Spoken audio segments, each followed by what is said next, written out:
உங்கள் அன்பிற்குரிய காளிராஜா தங்கமணி உங்களோடு ஆசிரியர் யூடியூப் சேனல் மூலமாக தொடர்பு கொள்வதிலே நான் மிக்க மகிழ்ச்சி அடைகின்றேன். ஆசிரியர் யூடியூப் சேனல் பல மாதங்களாக ஆசிரியருடைய பிரச்சனைகளை பற்றி பேசி வந்த வண்ணம் இருக்கிறது. அதுபோன்று சமூகத்தில் நடக்கின்ற முக்கியமான நிகழ்வுகள் பற்றியும் ஆசிரியர் யூடியூப் சேனல் உங்களோடு பகிர்ந்து வந்து கொண்டிருக்கிறது. அந்த விதத்திலே இன்று நான் உங்களோடு பேசப் போகின்ற தலைப்பு என்னவென்றால், சிஏஏ என்று சொல்லுகின்ற சிட்டிசன்ஷிப் அமெண்ட்மெண்ட் ஆக்ட். மத்திய அரசாங்கம் நமது மக்களுடைய சிட்டிசன்ஷிப்பை அவர்கள் மாற்றி அவர்கள் அங்கே ஒரு சட்டத்தை உருவாக்கி இருக்கிறார்கள். அந்த சட்டத்தின்படி ஒரு சில மக்களுக்கு நாம் இங்கே இந்த இந்தியாவிலே முழுமையான ஒரு குடிமகன்களாக வாழ்வதற்கான ஒரு உரிமையை அந்த சட்டம் பெற்று தந்து தருகிறது. அந்த சட்டத்தினால் யாரெல்லாம் பயன்படுவார்கள் என்று நாம் பார்த்தால், குறிப்பாக 3 நாட்டிலிருந்து வருகின்ற சிறுபான்மை மக்கள் என்று நாம் சொல்கின்றவர். பாகிஸ்தான், பங்களாதேஷ், ஆப்கானிஸ்தான். அங்கே இஸ்லாமிய ஆட்சி நடைபெறுகிறது. அங்க இஸ்லாமியர்கள் தான் மந்திரிகளாக முடியும், பிரைம் மினிஸ்டர் ஆக முடியும், அங்கே பிரசிடென்ட் ஆக முடியும். ஆனால் அங்கே சிறுபான்மை மக்களும் மற்ற மத மக்களும் வாழ்கிறார்கள். இந்துக்கள் வாழ்கிறார்கள், பார்சிகள் வாழ்கிறார்கள், சீக்கியர்கள் வாழ்கிறார்கள், புத்திஸ்டுகள்லாம் வாழ்கிறார்கள். ஆனால் அவர்களுக்கு அந்த உரிமை மறுக்கப்பட்டு அவர்கள் எல்லாம் அங்கே பெரிய லெவலிலே அங்கே ஆட்சியாளர்களாக வர முடியாது. அதனால் அங்கே பாகிஸ்தான், பங்களாதேஷ், ஆப்கானிஸ்தான் அங்கே சரியா என்கிற ஒரு சட்டம் அங்கே நடைமுறைகள் இருக்கிறது. அதனால் மற்ற சிறுபான்மையினர் அங்கே பெரிய அளவிலே அவர்கள் உயர்ந்த நிலைமைக்கு வர முடியாது. ஆனால் அவர்கள் மற்ற உரிமைகளோடு அங்கே வாழலாம். ஆனால் ஆட்சியாளர்களாக வர முடியாது. நிறைய நேரங்களிலே அந்த பெரும்பான்மையான சமூகத்தினரால் ஒரு சில தொந்தரவுகளையும் நான் பார்க்க முடிகிறது. ஏனென்றால் சட்டங்கள் அங்கே ஒரு சாராருக்கான ஒரு சட்டங்களாக அங்கே இருப்பதால் அந்த நிலைமை இருக்கிறது. அப்படி இந்த பாகிஸ்தான், பங்களாதேஷ், ஆப்கானிஸ்தானிலே வாழ்கின்ற சிறுபான்மை மக்கள், இந்து மக்கள், கிறிஸ்தவ மக்கள், அவர்கள் ஏதாவது பாதிப்புக்குள்ளானால், அவர்கள் அங்கே தங்களால் வாழ முடியவில்லை என்கிற நிலைமை அவர்கள் உணர்ந்தால் அவர்கள் இந்தியாவிற்கு வரலாம். இந்தியா அவர்களுக்கு குடியுரிமை கொடுக்கும். இதுதான் சிஏஏ சட்டம். இதிலே எதிர்ப்பதற்கு என்னவென்றால், இவர்கள் மதத்தை வைத்து இங்கே கொடுக்கிறார்கள் குடியுரிமை என்கிற ஒரு கருத்தை அவர்கள் வைக்கிறார்கள். அங்கே அவர்கள் பெரும்பான்மையான மக்களாக வாழ்கிறார்கள் அந்த 3 நாட்டிலும். அதுபோக அங்கே இருந்து வருகின்ற இஸ்லாமியர்களுக்கு கூட ஒரு சில தனிப்பட்ட முறையிலே அவர்கள் தொந்தரவு உணர்ந்தால் அவர்களுக்கு கூட இந்த இந்திய அரசு அவர்களுக்கு குடியுரிமை வழங்கி வருகிறது. அது அது தனியான ஒரு முறையிலே அதை அவர்கள் செயல்படுத்தி வருகிறார். அப்படி இருக்கும்போது இந்த 3 நாட்களிலும் இருந்து இந்த 3 நாடுகளிலும் இருந்து வந்திருக்கின்ற இந்த அகதிகள், அவர்களை பற்றி தான் நான் உங்களோடு ஒரு சில வார்த்தைகள் பேசுகிறேன். The forgotten refugees from West Pakistan in Jammu என்கிற ஒரு தலைப்பிலே ஒரு குறிப்பாக வெஸ்ட் பாகிஸ்தான் என்று நாம் அழைக்கின்ற அங்கே பாகிஸ்தானுடைய மேற்பகுதி, அதாவது இப்ப நாம் அழைக்கின்ற ஆக்கிபைடு காஷ்மீர் பகுதியினுடைய மேற்கு பகுதியிலே இருந்து 1947 நிறைய மக்கள் இந்த இந்திய காஷ்மீருக்குள்ளே அவர்கள் வரவேண்டிய சூழ்நிலை ஏற்பட்டது. ஏனென்றால் மிகப்பெரிய அளவிலே அங்கே ஆயுதம் தாங்கிய ஒரு கூட்டம் நுழைந்து அவர்களுக்கு சொத்துக்களை எல்லாம் அவர்கள் சேதமடைய செய்து மிகப்பெரிய ஒரு சேதத்தை, உயிர் சேதங்களை எல்லாம் அவர்கள் உருவாக்கினார். அப்படி அந்த சூழ்நிலையில் நிறைய மக்கள் அகதிகளாக இந்தியாவிற்கு வந்தார். குறிப்பாக அவர்கள் ஜம்மு காஷ்மீரிலே அவர்கள் வந்து அங்கே செட்டில் ஆனார்கள். அப்படிப்பட்ட மக்களுக்கு பல காலமாக 1947 இருந்து அவர்களுடைய போராட்டம் தொடர்கிறது. ஏனென்றால் ஜம்மு காஷ்மீர் அரசாங்கம் அவர்களுக்கு குடியுரிமையை மறுத்து வந்திருக்கிறது பல காலமாக.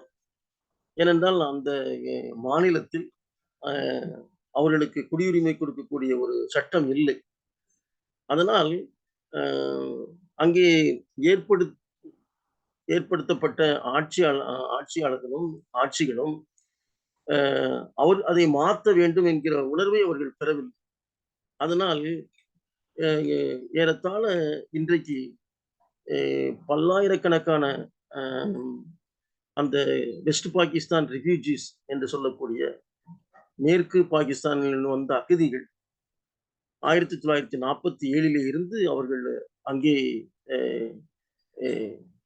அங்கே அவர்கள் முழுமையான ஒரு குடிமகன்களாக செயல்பட முடியாமல் ரேஷன் கார்டுகளுக்கு கூட அவர்கள் மிகுந்த முறையிலே அவர்கள் அங்கே ஸ்ட்ரகிள் பண்ண வேண்டிய ஒரு சூழ்நிலை இருந்தது.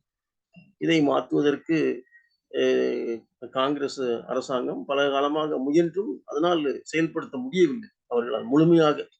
ஆனால் அவர்கள் கொஞ்சம் கொஞ்சம் அவர்களுக்கு எல்லாம் அவர்களுக்கு கொடுத்திருக்கிறார். குலாம் நபி ஆசாத் என்ற ஒரு வார்த்தை சொன்னோம். The first initiative by state government to confer permanent rights upon the refugees took place during the Congress National Conference government led by Ghulam Nabi Azad.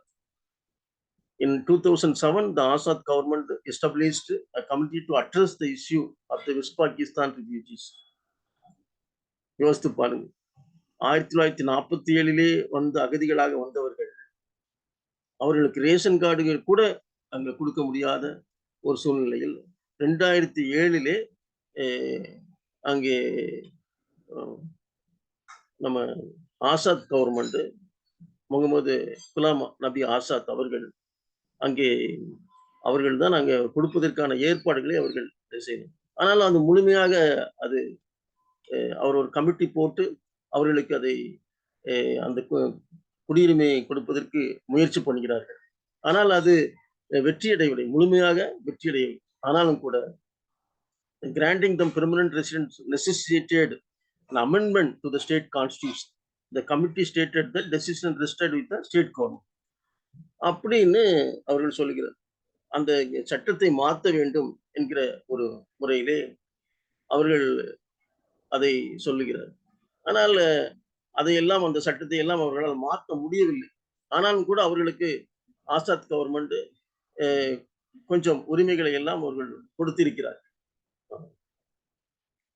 According to 2014 report by the Parliament Standing Committee, problem faced by refugees and displaced persons in Jammu Kashmir, the Home Secretary stated, legally speaking, the issue is that these people were not the owners of land in Jammu and Kashmir in 44. They were not. Sagipi J. So legally speaking, they do not have the right to claim to be permanent resident. 1947 அங்கே நில உரிமை இல்லாதவர்களுக்கு அங்கே அதற்கு பிறகு யாருக்குமே நில உரிமை கிடையாது என்கிற சூழ்நிலை தான் இருந்து வருகிறது. இதை மாற்றுவதற்காகத்தான் அவர்கள் நிறைய கோர்ட்டுகளுக்கெல்லாம் அவர்கள் சென்றிருக்கிறார்கள். உச்ச நீதிமன்றம் வரை அவர்கள் சென்றும் அதை முடிவுக்கு கொண்டு வர முடியும்.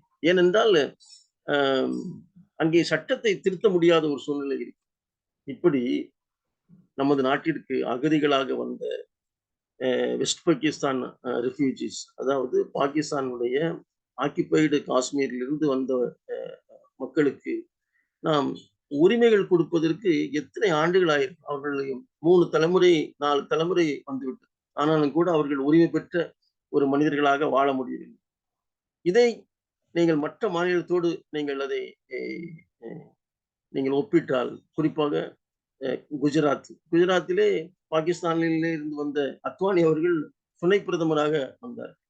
அதேபோல பாகிஸ்தானிலே இருந்து அகதிகளாக வந்த மன்மோகன் சிங் அவர்களும், குஜரால் அவர்களும் நாட்டினுடைய பிரதமர்களாவே ஆனார். அவர்களுக்கு அ முழுமையான குடியுரிமை மட்டும் வழங்கவில்லை. அவர்களுக்கு ஓட்டுரிமையும் அவர்களுக்கு வழங்கப்பட்டது. ஆனால் இங்கே இந்த மக்களுக்கு மத்திய அ அரசாங்கத்திற்கான அந்த தேர்தல், பாராளுமன்ற தேர்தலுக்கு ஓட்டு போடக்கூடிய உரிமையும், அங்கே மாநில அரசாங்கத்துக்கான தேர்தலில் அவர்களுக்கு ஓட்டு உரிமை மறுக்கப்பட்டது. இப்படி பலவிதமான சிக்கல்களுக்கு உள்ளே அவர்கள் வாழ்ந்து வந்து கொண்டிருக்கிறார். இவர்களுக்கெல்லாம் அ ஒரு முடிவு, அவர்களுடைய பிரச்சனைகளுக்கெல்லாம் ஒரு முடிவு வேண்டும் என்பதற்காக தான் இன்றைக்கு நாம் இந்த சிட்டிசன்ஷிப் அமெண்ட்மென்ட் ஆக்ட் என்பதை நாம் பார்க்கிறது. இந்த ஜம்மு காஷ்மீரிலே வாழ்கின்ற வெஸ்ட் பாகிஸ்தான் ரெஃப்யூஜீஸ் அ அவரு அந்த மக்கள் இப்படி 1947லே பலவிதமான தொந்தரவுகள், துன்பங்களுக்கு இடையிலே அந்த தன்னுடைய சொந்த நிலங்களை எல்லாம், வீடுகளை எல்லாம் விட்டு வந்தவர்கள். 4 தலைமுறையாக இன்னைக்கு அல்லல் பட்டு இந்த சிட்டிசன்ஷிப் அமெண்ட்மென்ட் ஆக்ட் அவர்களுக்கு அ ஒரு அம் அ மற்றவர்களைப் போல ஒரு உரிமைகளை எல்லாம் வழங்கியிருக்கிறது என்பதை நாம் அறிகிறோம். அதனால் சிட்டிசன்ஷிப் அமெண்ட்மென்ட் ஆக்ட் என்பது இங்கே அகதிகளாக வந்த இந்த அ சிறுபான்மை சமூகத்தில் அந்தந்த நாட்டிலே இருந்து வந்து இந்த விஷயத்திலே நாம் தமிழ்நாடு அ அரசாங்கம், தமிழ்நாடு அரசியல்வாதிகள் அ ஏன் தவறு செய்தார்கள் என்பதாக நான் நினைத்தால், அ ஸ்ரீலங்காவில் இருந்து வந்த நமது தமிழ் உறவுகள் இங்கே அகதி முகாம்களிலே அவர்கள் வாழ்கிறார். இப்படி மத்திய அரசாங்கம் இப்படிப்பட்ட ஒரு மக்களுக்கு ஒரு நல்ல விஷயங்கள் செய்ய அ முன்வரும்போது, நமது தமிழ்நாட்டு அரசியல் தலைவர்களும் அவரோடு பேசி, இந்த மக்களுக்கு ஒரு முழுமையான ஒரு குடியுரிமையை வாங்கி கொடுக்க வேண்டியது நம்முடைய கடமை என்பதாக நான் நினைக்கிறேன். அந்த விஷயத்திலே நமது தமிழ்நாடு அரசியல் தலைவர்கள் அந்த விஷயத்திலே அவர்கள் முனைய வேண்டும். இவர்கள் சிட்டிசன்ஷிப் அமெண்ட்மென்ட் ஆக்ட்டை எதிர்க்கிறோம் என்று இந்த மாதிரி கஷ்டப்படுகின்ற இந்த மக்களுக்கு அவர்களுக்கு ஒரு உரிமைகள் வருவதை நீங்கள் ஏன் தடுக்கிறீர்கள்? பாவப்பட்ட மக்கள் அவர்கள். 4 தலைமுறையாக அவர்கள் ரேஷன் கார்டுக்கும், அவர்கள் ஓட்டுரிமைக்கும் அல்லோலப்பட்டுக் கொண்டிருக்கிறார்கள். அவர்களுக்கு சொந்தமாக இடம் கூட அவர்களால் சொல்ல முடியவில்லை, வாழ முடியவில்லை. இப்படிப்பட்ட மக்களுக்கு ஒரு உரிமைகள் வரும்போது, அதை மகிழ்ச்சியோடு நாம் ஏற்க வேண்டுமே தவிர, அதை நாம் அ எதிர்க்கக்கூடாது என்பதாக அந்த நேரத்திலே தெரிவித்துக் கொண்டு, நமது ஸ்ரீலங்காவிலே வந்திருக்கின்ற நமது அகதி மக்களுக்கு இங்கே தமிழகத்திலே வாழ்கின்ற முகாம்களை விட்டு அவர்கள் முதலில் வெளியே வர வேண்டும். அவர்கள் நார்மலான ஒரு மக்களாக அவர்கள் வர வேண்டும். அவர்களுக்கு நம்மைப் போன்ற ஒரு உரிமைகள் எல்லாம் அவர்களுக்கு கொடுக்க வேண்டும் என்பதுதான் என்னுடைய கருத்து என்று சொல்லி, அ நல்ல ஒரு வாய்ப்புக்கு நன்றி தெரிவித்து விடைபெறுகிறேன். நன்றி, வணக்கம்.